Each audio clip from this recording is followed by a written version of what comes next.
What's up, everybody? Good to see you all here. Delighted that these calls are live. We're moving to our Wednesday evening time slot. Delighted to say that it'll be recorded, especially for those in different time zones. So welcome for those who are here. What's up, Jose? Good to see you, Latif. Great to see you, Vienna. Long time no see. It's great to see a number of great old friends, first and foremost. Andreas in the house and Ken in the house. I'm thinking about your son. I hope they get the cup, Ken. Let's go. Good to have my partner there, Suzanne. It's great to see Nima, Mary Anthony. Long time, Mary Anthony. What is going on there? Great to have you there, John, Jacob, Jim.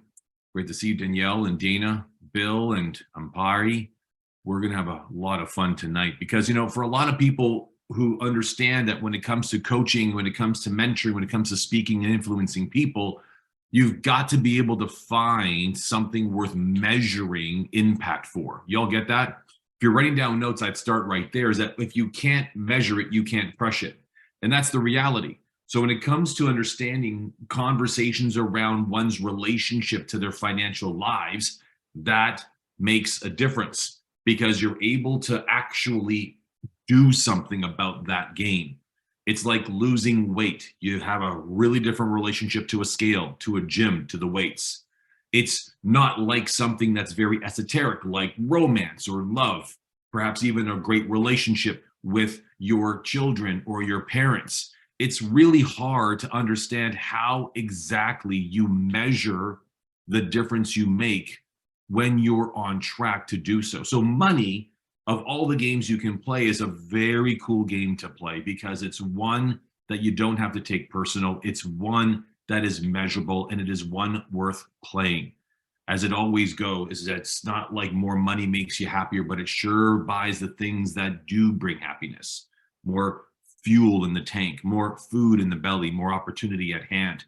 So we're gonna have a great conversation tonight about two converging conversations that I've been noticing converging on the landscape of coaching conversations that I've been having with my clients, that I've been noticing that I'm having an increasing level of, and I think you'll really appreciate it. But first, I just want to take a look and see who's in here one more time because we have a lot of people in here. First, old friend, what's up, Bill? Good to see you, man. What's going on? I haven't seen you forever. I've not seen Christian. Abdul Kabar, what's going on, man? I have not seen you in a long time. Great to see you here. Great to have you. Great to see Dr. John Huber in the house. Good to see you, my friend. Great to see Dr. Bobby Grassi in the house, always in a very cool spot. Love that spot, man. It's where we roast marshmallows, I bet, make things happen. And for everyone else that's here, it's really a delight to have you guys here. It's great to have you all joining me and having a chat around all things money. So let's get started. For a lot of you here, just by show of hands, and if you're in the chat room or want to give me an expression, who here notices themselves being a human being of influence, someone that actually is relied upon and or is sought out for coaching, for leadership, for inspiration of some kind? Just show of hands. Let me take a look around. And by the way, if you ain't got your hand up and you're in sales, marketing, right? If you're moving product or moving people, I mean, that matters. And if you're like Bob, you're moving teeth and cash. I mean, it's all going down with that guy, Charlie Brown. But the fact of the matter is that if you're a person of influence, you'll appreciate this conversation. And what this conversation really is about inside the confines of really helping people coach themselves through great change. There's one really confronting conversation I want to invite you to understand tonight, and it's one that's really rocking the world. Let me first start by saying this. I actually bumped into a very, very old friend of mine. I mean, from years ago. When I was in business school, I had a business mentor.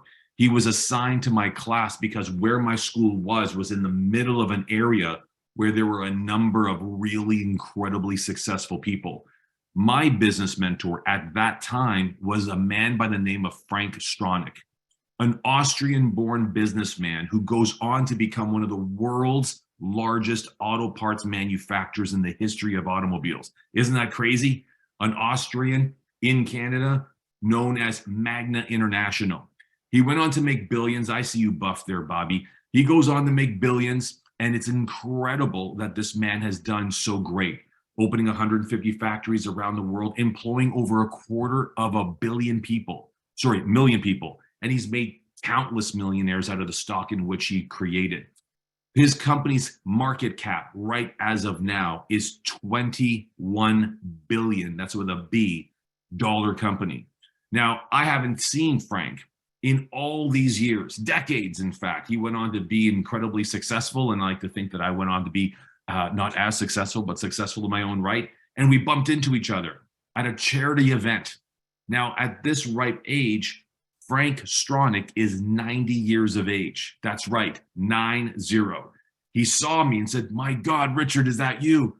And I said, "Frank, what are you doing here? I thought you'd be in Austria at one of your country homes, just really enjoying your world. What's up, Rita?"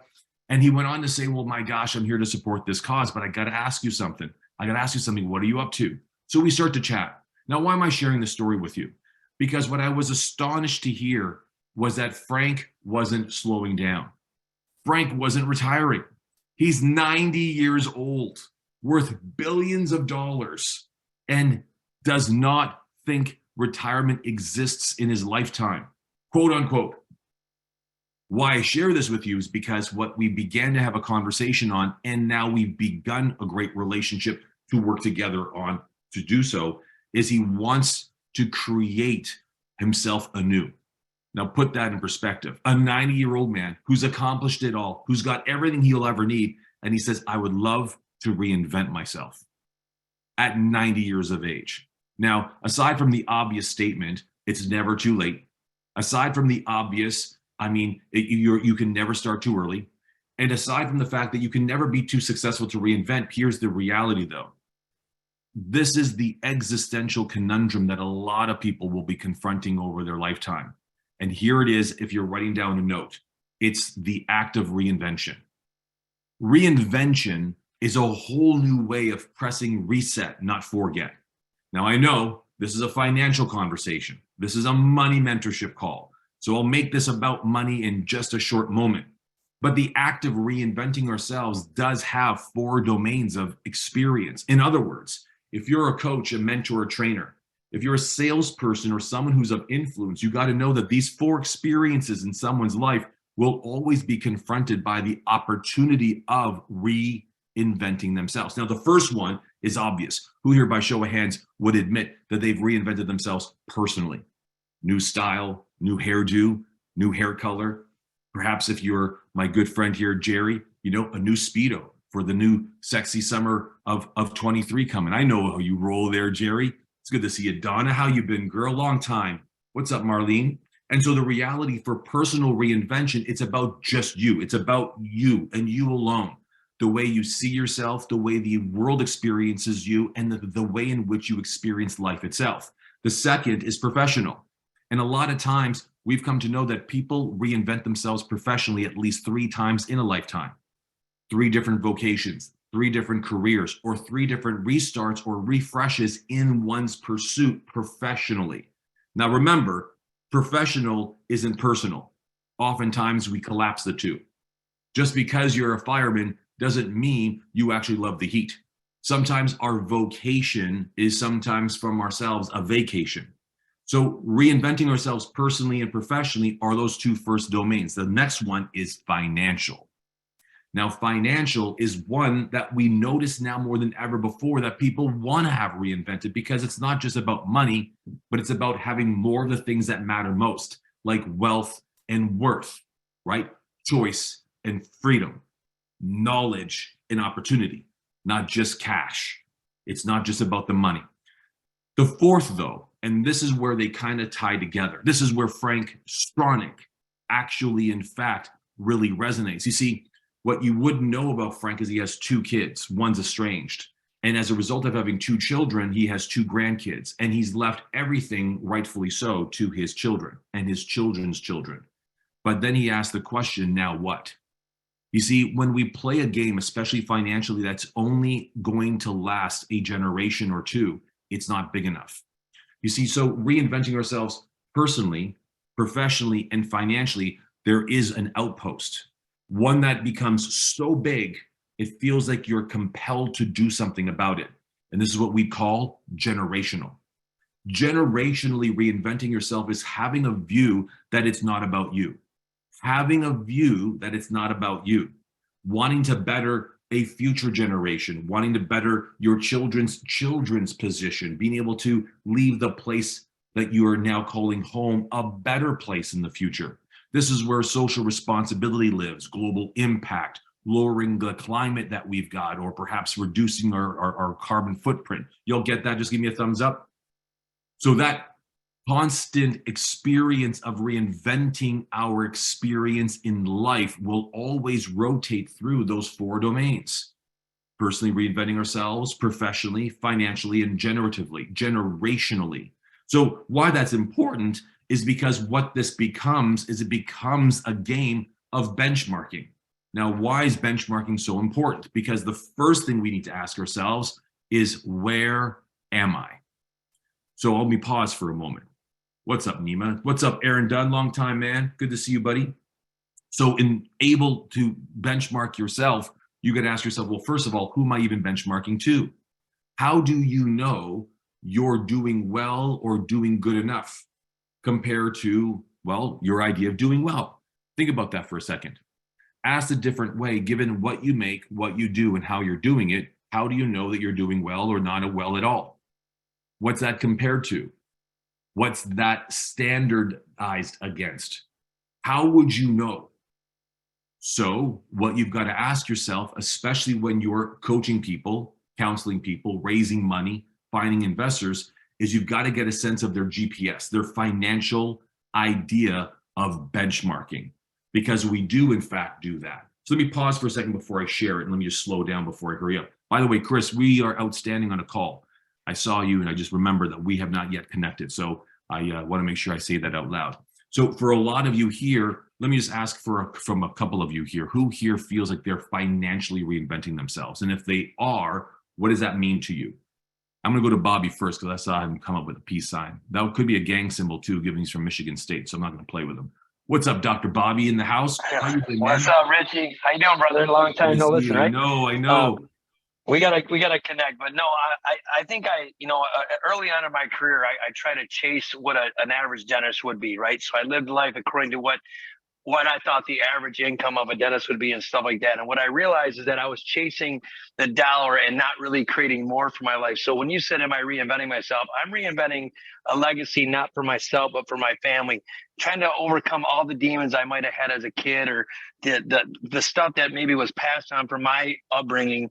I had to kind of get through all that minutia, if you will. And I'm now reinventing myself, becoming a money mentor, a money manager for other dentists, becoming something even bigger than myself, to not only leave a legacy for my family, but maybe change the way dentists even look at entrepreneurship or look at how to really create more. Because so many times we got stuck living in the practice and we focus on how to generate revenue in a practice, but we didn't really realize how to create more wealth for more people and serve others. So I think where the transition is with me is, how do I create more, not only for myself, but for my family and for other people? So that's kind of the transition I am now. So I stopped working more in the practice, and now I'm trying to create a legacy outside the practice. So that's how, from a financial point of view, I kind of look at things. How does it impact the world, or impact my family, or impact others, versus just me competing with dentists, if you will? Well, by the way, if anyone's not noticed, aside from the fact that Dr. Bobby is a mastery graduate, he's a master coach, and he's someone who's already coaching dentists on really what's a life after practice look like. What's interesting is he said 2 very important pieces. Number one is he did mention, by way of admission, that by financially reinventing himself, he did start with the question, what's the average dentist make? Like, what's the average do? So what would that suggest right out the gate as languaging? He's already playing the game called what? Average, right? Not what's the best dentist make or what's the worst that I can do. It's the average. He wants to just come on in. That's number one. Number two is, how do I create more for my family? There's where the generational impact actually can be heard. This is where he now knows that if he's playing not just for his wife, but his life, his kids, he knows that if he betters their position, he can better his children's position. And let's see how deep I can leave that impact. Because if I can set them up to be more successful, they'll have the freedom to do what they really wish to do and are compelled to do, whether it's God's work, because I know how you roll, Bobby, or whether it's the stuff that makes them really passionate and turns their lights on. That's the reality. So for Bobby, I'm going to talk about that in a second. But you see, Bobby, you hit the nail on the head. I love that you started it off, man. Appreciate that. Did you want to say something else, man? But I unmuted you. There I you know, go. I got you. Sorry, man. No, I just want to say you're absolutely correct. And when I said that early on in my career, I was just trying to beat the average, right? And when you realize it's not even, we're talking money right now, and that's why I even endorse this. So if y'all don't follow Richie, please, I don't care. I'll give him a massive blast. He's the smartest financial guy ever, and you're what changed my life. But with that said, a sidebar is that when you chase something outside yourself, even financially, that's when the magic happens. When you truly can remove yourself from the equation and you want to make the greatest impact, not only in your life, but your patient's life, or you serve other people, don't worry about the finances because it's going to come. When you lead from the heart, the rest.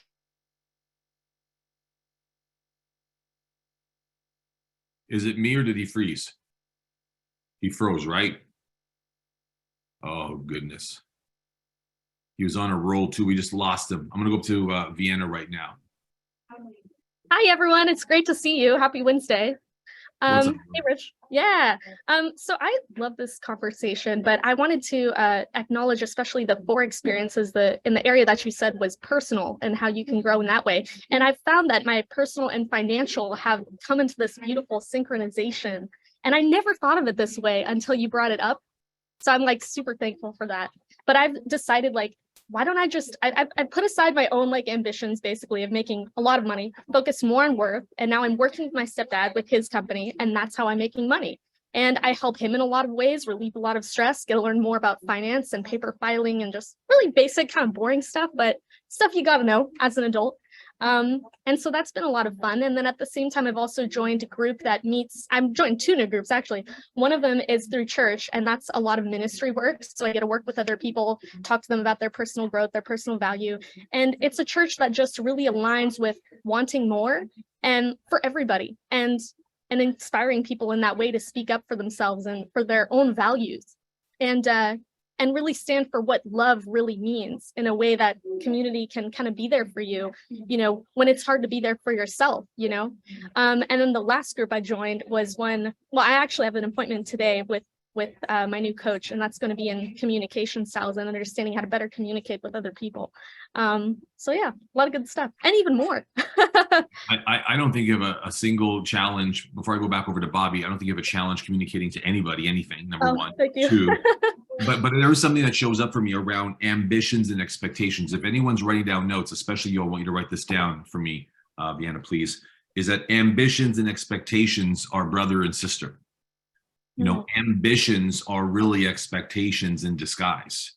So you got to know that when we let go of ambitions or when we let go of expectations, we let the opportunity flow.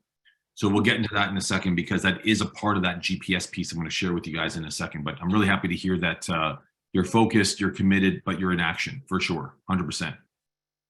Good to see you. Good to see you. Let me get back to Bobby on Bobby part 2. All right, brother. Sorry, can you hear me now? We can hear you, buddy. All right. Yeah, no, I just want to say, and I don't know if I cut off, so I'm going back to you, is that when you start, you know, the money comes when you start living towards something else greater than yourself. When you start serving others and you lead from the heart, that's when money comes. If you're chasing a dollar, it never works. And what I've learned more from the masterminds, from all the people I hang around with in close proximity, is that when you truly serve other people, you don't have to worry about chasing a dollar, because you will leave a legacy and an impact that you never thought possible, and then the universe will grant you that money. So just wanted to share that, brother. Just wanted to say that at the closing. I love it. I love it. I'm going to give you guys all these actionables tonight, because it's a free money mentorship call. I'm connecting with people from my past community. Looking forward to doing this a lot more often, especially in person, as we start doing live events again, which is fantastic. But let me get straight back to it. So I started off by saying financial benchmarking. What is that? Financial benchmarking is basically when we are emulating by imitating. We're emulating and imitating certain moods, certain behaviors, certain beliefs, certain stories. We will embody strategies, conversations, values, even opinions, to adopt a certain way of performing financially. What we need to find out, though, especially when people aren't happy with their financial lives or their financial life performance, is the first thing is we've got to understand what's governing our vision of that financial life experience. Because there is architecture there. There's definite mental and neuroscientific evidence that would suggest that that is what's going on. We're benchmarking. The very first place we benchmark is compared to our parents. When you started making money, you never could make as much money as your family. Y'all remember that? When you got your paper route, or when you took something back to the store and you got a little deposit money back and you showed your mom and dad and they were like, ha, that's nothing, compared to what they had to do, compared to what they had to make, compared to what it is that you had by comparison. We were never really truly enough. And in fact, if you ever recall your parents in their wonderful adage, you never worked as hard as they ever did. And that's just not the way it once was. But the point is that parents provided the very first benchmark. That benchmark is the very first place that you want to make sure you're clear that actually governs the architecture of your beliefs, of your moods, of your views. It's important, right? It's really important for you to all understand that. So when you see your parents today, whether you're now 10, 20, or 30 years now older, you can actually look at them and say, wow, I've outgrown the template my parents left. I actually, in fact, dwarf what my father earns or dwarf the wealth that they had created. It's not to say you're competing with them. What I'm trying to suggest is that this is your benchmarking. There is a second one, though.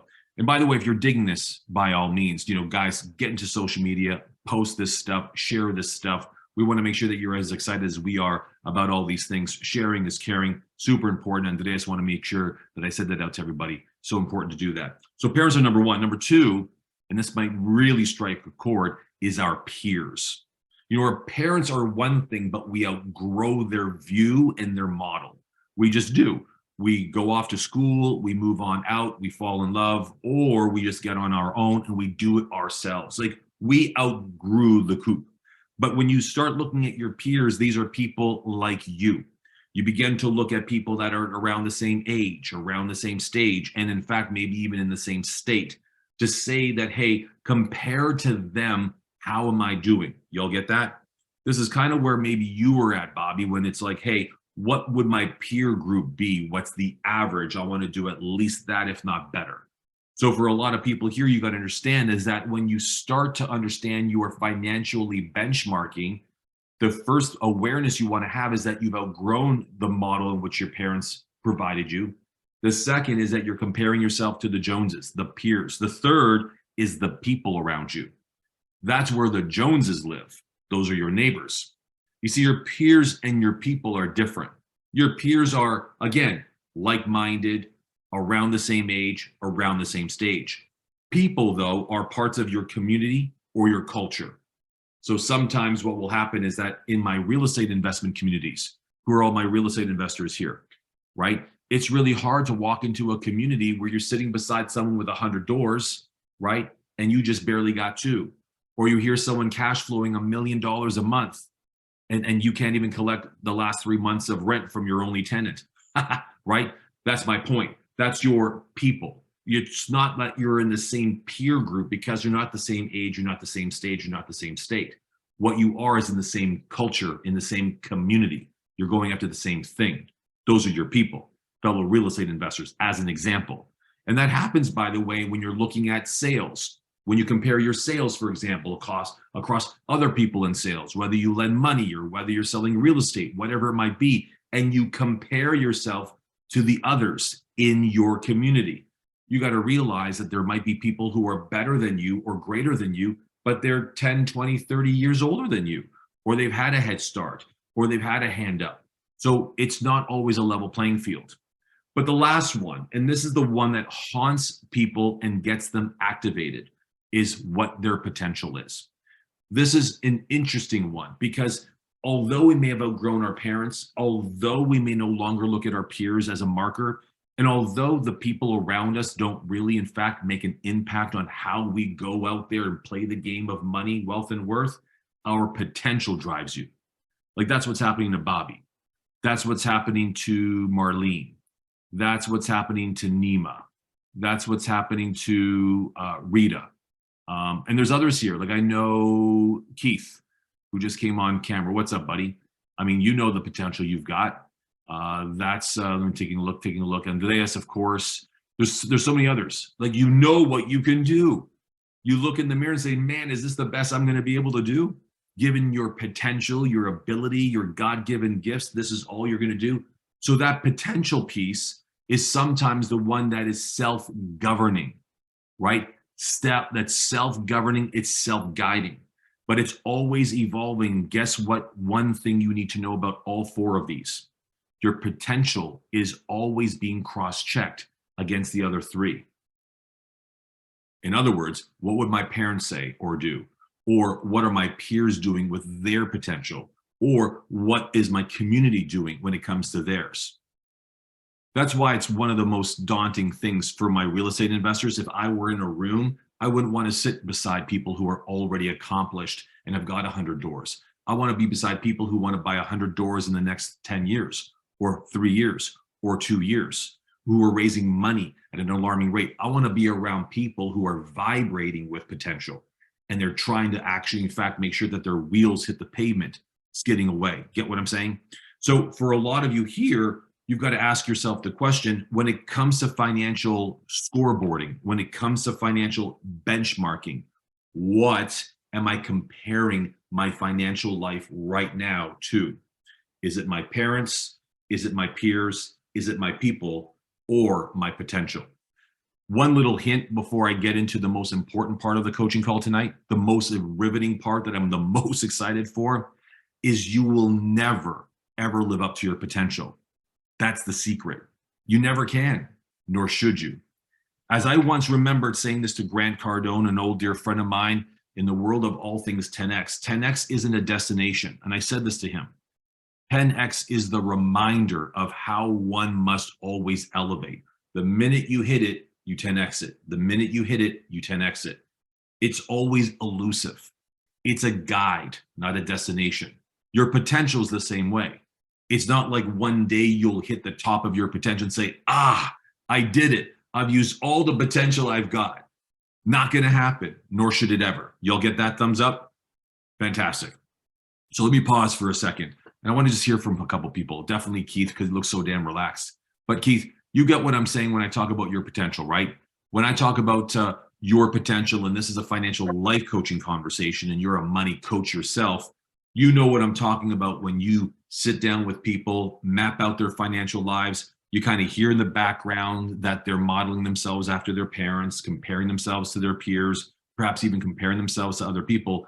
But do you get that potential piece? Do you see what it is that people always fall short of and or miss altogether? Yeah, you know what? Sorry, excuse me. Absolutely. Like and sometimes it's potential with a mixture of a mindset that they're always missing opportunity, or opportunities always bypassing them, or the opportunities are never there for them. And a lot of that has to do with mindset of how you hear things that people say or offer or present, and you just have this automatic, that's not for me, I could never do that. That's not, my parents said that could never happen. My grandparents said you could never do that. You never use your equity in your home to invest. All you do is pay off your mortgage. Like all these things, all these stories that people have that were passed down to them, or somebody else has told them that they believe to be true because of who that person is. And they've never lived their life to create what's actually true for them. And so that's a big one that people don't realize their potential, because they just don't ever have an open mind to opportunity around them at any given time. And they're shut off. They've gotten to the point where they're just shut off from it. And that leads and drives their life. Well, that's important, because here, and I appreciate you saying that, Keith, because here's why that's important. Who here ever notices that anytime you get conscious or aware that you're not doing enough, or you're not far enough, or you're not getting where you want to be, and you start to feel like you're shutting down? Anyone ever experience that? You shut down, or you rescind, or you shrink, or you step back. And remember, the reason why we shrink or we get stuck or outright stop is because whatever you perceive is uncertain. That's the number one thing. It's a survival instinct. When you are confronted with uncertainty, you will automatically be set back into a default position neuroscientifically to simply play small. Calm down, slow down, get your mind out of that. No need to be thinking that big. Come on now, and pull back. It pulls you back. It gets you back to safe. As I've said 100 times, if I've not said it at least once, we're wired to survive, right? But you're gifted to do great things. And the counterpunch is for you to always understand that there's 3 important drivers that will constantly keep you in play so that you don't settle with just getting by. You don't play just for average. That you're constantly, like Bobby just mentioned, as Keith always does, as Bill, you're searching, Vienna, as you're now currently playing, to always look at how do I just big it up? How do I just keep bigging it up? Because the bigger the step, the bigger the view, the more you shrink your default position. So let me share it with you. When you look at what it means to, in fact, really purge all these things, as for those who just joined us, please understand, we're talking about financial reinvention. This conversation came out of a conversation with a friend of mine who's 90 years of age, a billionaire in his true right. You can look him up, Frank Stronach, a huge auto part magnate. And he's now in the throes of wanting to personally and financially reinvent himself. And you think to yourself, why would you even bother at this stage in your life? And he says, because I can. In fact, the reason why he said he can is because it's not just a personal reinvention or a professional one as much as it is financial. It's generational. He wants to make an impact for generations to come. And that's what's lighting him up.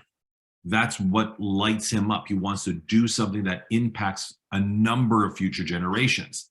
Now, as a result, most people who want more of anything is going to be confronted by existing what I call operational structures, your operational systems, your infrastructure. You've heard me say the 3 keepers. You've heard me say the mental construct. All these things are to basically say is you're governed by an originating design. And a lot of what gave you your relationship to money and how you pursue it was given to you by 4 things. The parents you had, the peers you compare yourself to, the people you try to keep up with, and the potential you relate to. If you think you've got low potential, you ain't going to real estate investment network meetings. You're not learning how to go and make money. You're not learning how to make residual income. You're not taking risks and calculating costs and attracting partners and investing in people, or yourself for that matter. But when you have a great, healthy relationship with potential, risk is your friend and time is your ally. Risk is your friend and time is your ally. So the question then becomes, well, how do you hack it, Rich? How do I forge forward? How do I purge the pain of stalling myself? Here it comes. For all my coaches that are here, and I know a lot of you are, especially people like Bobby and Donna and Tracy and Nima, Chris Dennis, especially Keith, Marlene, and others. Here's what you've got to know. There are three very important ingredients that are really required to impose change, financial change of any kind. So whether you want to raise money or get clients or put investors in something and you need them to behaviorally to change or shift, you need to understand that these 3 things need to be there. Number 1 and most important is desire. If people don't have that burning desire that really drives them and becomes the gravitas, the trajectory for, the force behind them wanting to really have it, that desire is not teachable. It's not transferable. We see this in marriages when they break down where someone really wants something bad and the other can't even see what they want at all. Desire is a very personal phenomenon. Without it, there is no wanting it. Without it, there's no wanting it. That's where the want has to be. Desire is important. So if you're coaching, teaching, mentoring people or wanting to be a person of influence, of impact, you've got to know that people need that desire. If you can't detect the heat from their burning desire, then you can't teach it. They can't just will it. The second, and it's very important, is to have in place the practices. And what I mean by practices, I'm talking about the daily things that someone would even do. That's comprised of conversations, routines, things that they regularly do and find themselves in to constantly be at work for that additional thing. So if you want to be a real estate investor, what's the practices that's going to take to be a real estate investor? Not monthly, not eventually, not in 17 months, but every single day, putting a little bit more time into a daily practice so it becomes a part of who you are. You got to see that practice is like kindle, right? Like wood, and desire is the flame. If you're not feeding it every day, the desire will burn out. This is why I've come across a lot of aspirational real estate investors that I met 5, 10, 15 years ago. And I say, wow, how have you been, John? And they're like, oh, fantastic. Dolan, how you been? I said, great. I said, how's your real estate portfolio? It must be huge. He's like, oh, I've just got my third deal done. I go, third deal done? Oh my God. Like why is it taking you so long? He goes, that's life, Rich. It just gets in the way. And that's because we don't put in play the daily practice.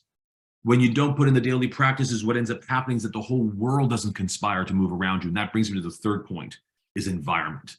That environment's so important. You got to ask yourself, what's supporting you?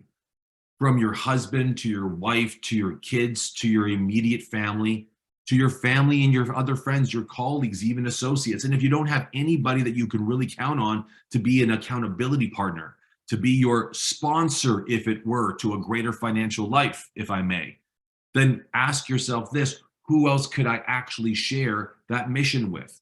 For some of my friends in here who were graduates of the Mastery program, you recall the buddy program, where we just simply paired people up to stand for each other.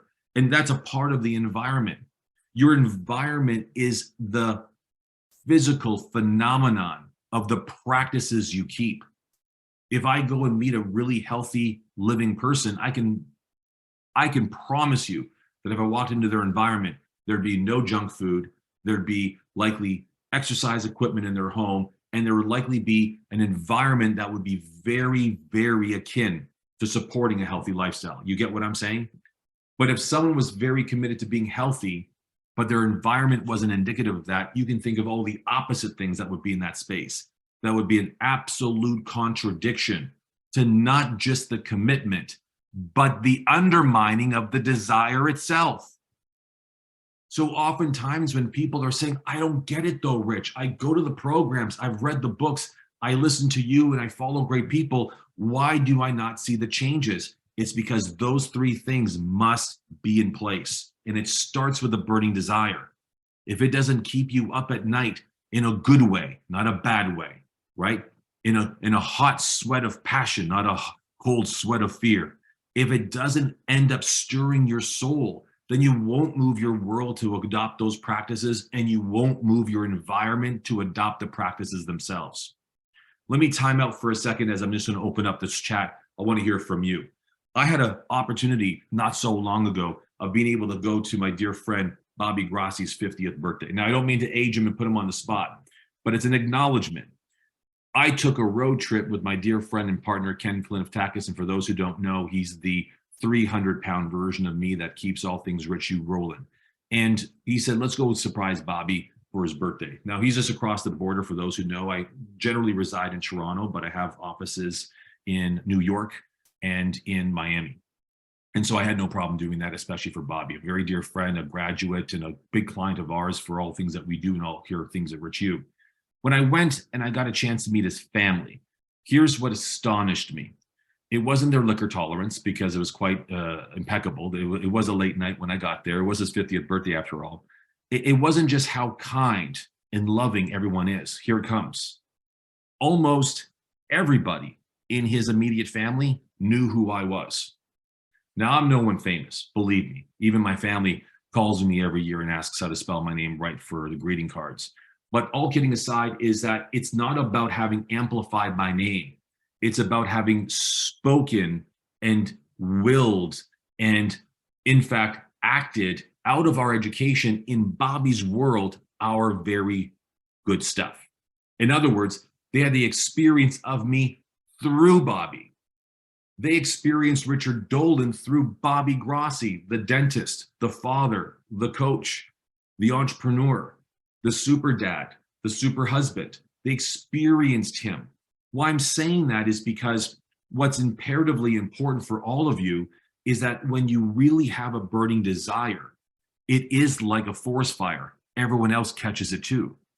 Everyone else was rallying behind me just to ask questions about what their life could look like if they were to do what Bobby was doing. Is this not, am I accurate here in saying all this stuff, Bobby? Because I have to say, he was very careful. He didn't let me get too far because he was like this, he was carefully monitoring the stories that I was hearing from most of his people. Why I share that is this: making more money, generating more wealth, or attracting more worth is not a single person's phenomenon. It is a collective phenomenon. And when the world is lit up by your burning desire to do something, they all conspire around you to make it so. And that's what I'm saying, is that it's not an isolated event.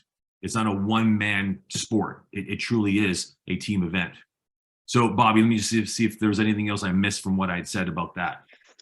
No, man. I mean, you couldn't have said it any better. You're absolutely correct. I mean, I don't think there was a moment, first time, just so you guys know, the first time I ever met Richie in person was at my 50th birthday party. That's the sidebar, right? That's the side note. But I felt like you've been my brother and family for forever, from the Grant Cardone days, guiding me through that, to you and Ken K. So no, it was accurate. I mean, you said to me, you could feel the love. And I think everybody knows how much I love and support Richie Dolan, and I love Ken K, and my family knew it. But yeah, they knew more about you probably than you even thought. I mean, I shared my knowledge of you every time. I speak of you every day with my kids.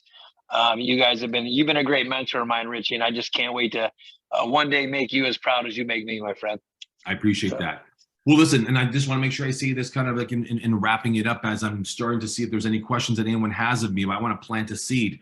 I believe right now is a great time for all of you, if you're a coach or a mentor or a trainer, is you've got to take on becoming a money coach, a financial mentor, someone who understands behavioral finance, happiness economics, investor resilience in such a way that you're able to really coach to people, through people, their desire, their practices, and their environment to support them so that they don't succumb to a default position. Of all the things I've ever coached on, whether it's performance or real estate investing and whatnot, money is the one place that if you can move the needle for people, it makes a difference for them all. It makes a difference for them as fathers, as mothers, whether you're single or married or just happily searching, whether you're someone who just wants to actually, in fact, play a game where you're at your potential. I just want to say that, and that's not a plug or a pitch, because you know my style, I don't present a lot of things for sale on any of my calls. I just want to say that as a reminder that I really invite you all to really go to Rich U and take a look for yourself, the Financial Life Professional Program. I really believe that over the next 10 years, as $60 trillion passes hands from an older generation to a younger generation, there is going to be one mounting challenge for a lot of people. And it's not financial. It's not experiential, it will be existential. And if you don't believe me, just look at the history of lottery winners and how well they make out once they make a lot of money in a hurry.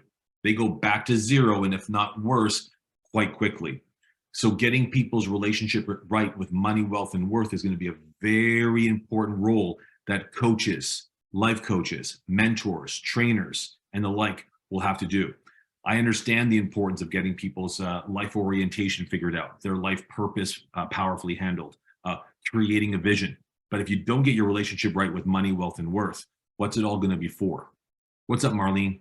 Hi, Richard. Hi, everybody. So I got to go too. I got an appointment to get to, but I just wanted to touch on desire, fire, flame, the practices, and environment, and just how important it is to, when we think about desire, it's like having that passion, having that desire. But I think that having a desire without action is nothing but just like a fleeting experience that's just going to walk away.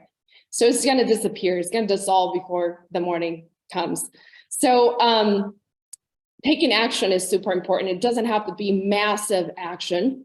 It can be just action towards that particular desire and the results that you desire. But practices, when we think about practices, we think about anything that is going to be in alignment towards whatever that, again, that goal, that end result is. But it's not just in that department. I think it's very important to understand that practices in discipline, practices in self-respect, practices in honoring the way you live, the way you take care of yourself, the way you take care of the people around you.